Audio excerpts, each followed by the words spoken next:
attacks on Kuwait, Kuwait attack on Kuwait. क्या Iran के साथ हुई तो वहाँ भी होगा?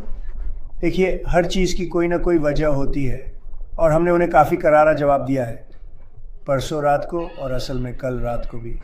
और जब मुझे ये समझाया गया तो मैंने कहा ठीक है, तो हम ऐसा ही करेंगे, लेकिन हम उन्हें काफ़ी करारा जवाब देते आ रहे हैं। थोड़ा बहुत तो कुछ चीज़ों की एक वजह होती है और आमतौर पर ऐसी वजह होती है जो कभी कभी समझ में आती है, लेकिन उन्होंने कुछ किया, बहुत कोई बड़ी बात नहीं है।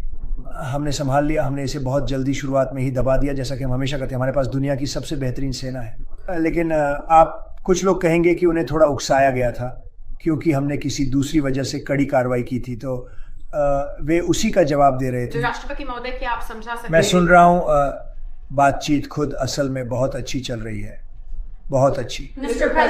मेरा मतलब है, अगर ये होता है, और हो सकता है कि न भी हो, कौन जानता है, लेकिन अगर ये होता है तो ये इसी वीकेंड पर हो सकता है। लगभग वैसा ही, जब वो दुनिया का एक अलग हिस्सा है। आप समझ रहे हैं ना मैं क्या कह रहा हूँ? दुनिया के उस हिस्से में युद्ध विराम का मतलब होता है जब आप थोड़े कम आक्रामक तरीके से गोलीबारी कर रहे हैं। ये बुरा नहीं है, ये सच है। मेरा मतलब है ये वहाँ युद्ध विराम का मतलब दुनिया के दूसरे हिस्सों के युद्ध विराम से बहुत अलग है। हाँ, राष्ट्रपति महोदय, क्या आप समझा सकते हैं कि आपने एंटी वेपनाइजेशन फंड को हटाने का फैसला क्यों किया? तो मुझे ये बहुत पसंद है। मुझे लगता है कि ये बहुत ज़रूरी है। लोग ये यहाँ पर एक पीड़ित हैं, लेकिन सिर्फ पीड़ित ही नहीं, वो इसके भुक्तभोगी भी रहे हैं। जो कुछ हुआ महान लोगों के साथ, महान अमेरिकी लोगों के साथ, जिस तरह से उन्हें प्रताड़ित किया गया, जिस तरह से उन पर जुल्म ढाए गए, लोग आत्महत्याएं कर रहे हैं, उन्होंने खुद को मार डाला, वे दिवालिया हो गए। उन्हें बाइडेन प्रशासन द्वारा, ओबामा के लोगों सहित गुंडों के एक झुंड द्वारा निशाना बनाया गया, और शायद ऐसा किसी के साथ कभी नहीं हुआ होगा। मेरा मतलब है, मैं इस देश में शायद ऐसे 2 मामलों के बारे में सोच सकता हूँ जहाँ उनके साथ इस हद तक कुछ हुआ हो। मुझे तो ये भी यकीन नहीं है कि वो इतना ज़्यादा था। उन्हें लंबे समय के लिए जेल में डाल दिया गया, उन पर ऐसी चीज़ों के आरोप लगाए गए जो कभी हुई ही नहीं थी। उनके पास ऐसे अभियोजक थे जो कट्टर सिरफिरे थे, और उनकी ज़िंदगी तबाह कर दी गई। और सच कहूँ तो हमारे खिलाफ एक मुकदमा था जो हमारे खिलाफ था, आप जानते हैं, उस वेपनाइजेशन पर, जहाँ जज, एक कट्टर वामपंथी जज ने इसके खिलाफ फैसला सुनाया, और हम देखेंगे कि वो सब कैसे सुलझता है। लेकिन एक कट्टर वामपंथी जज ने इसके खिलाफ फैसला सुनाया, लेकिन इन लोगों की, उनकी ज़िंदगी तबाह हो गई है, उनके परिवार तबाह हो गए हैं। उनमें से कई के, मैं सिर्फ कुछ लोगों की बात नहीं कर रहा हूँ, उनमें से कई के, मैं उनमें से एक हूँ। देखिए, उन्होंने मेरे घर मारे लागों पर छापा मारा, ऐसा कभी नहीं हुआ था, किसी ने कभी ऐसी बात सोची भी नहीं थी। बाद में पता चला कि वो पूरी तरह से फर्जी था, उसके बारे में सब कुछ फर्जी और भ्रष्ट था। हमारे पास यहाँ सारी जानकारी है। यहाँ बैठने का एक अच्छा फ़ायदा ये है कि हमें ऐसी जानकारी मिल सकती है जो आपको वैसे नहीं मिलेगी।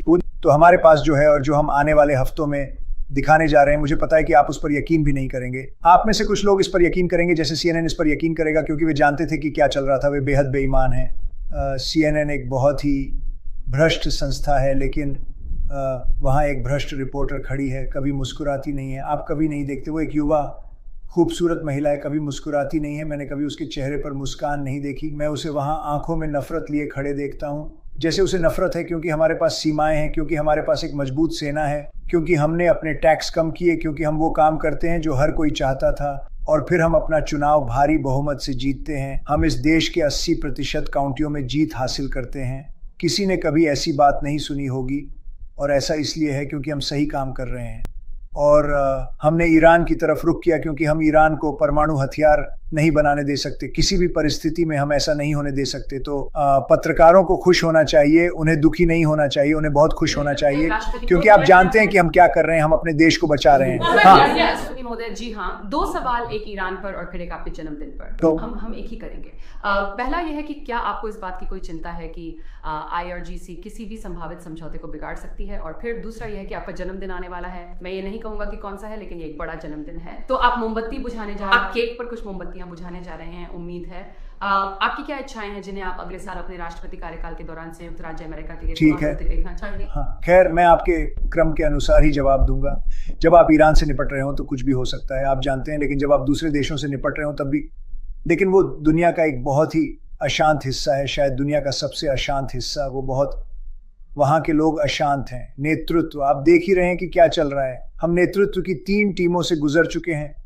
ये एक आप जानते हैं हम सेना है, हमारे पास जैसी सेना है वैसी सेना कभी नहीं रही। हम और 2-3 हफ्ते आगे जा सकते हैं और बस सबका सफाया कर सकते हैं। मैं ऐसा नहीं करना चाहूँगा। करना बहुत आसान है, वे इसके लिए तैयार हैं, वे ऐसा करना चाहते हैं, वे ऐसा करना चाहते हैं। लेकिन अगर हमें लिखित में कुछ ऐसा मिल जाए जिससे बिना सबको मारे वही काम हो जाए तो मैं वो करना चाहूँगा। मेरे ज़्यादातर लोग मुझे लगता है वो करना चाहेंगे। कुछ लोग नहीं चाहेंगे, लेकिन उनमें से ज़्यादातर चाहेंगे। लेकिन हमें एक अलग रास्ता अपनाना पड़ा। जहाँ तक इच्छाओं की बात है, और मुझे उस फैसले पर बहुत गर्व है, आप जानते हैं वो।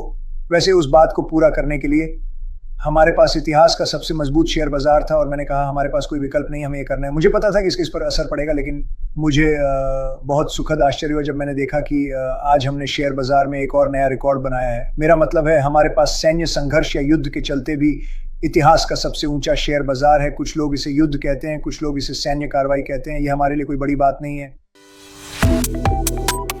Subscribe to One India and never miss an update.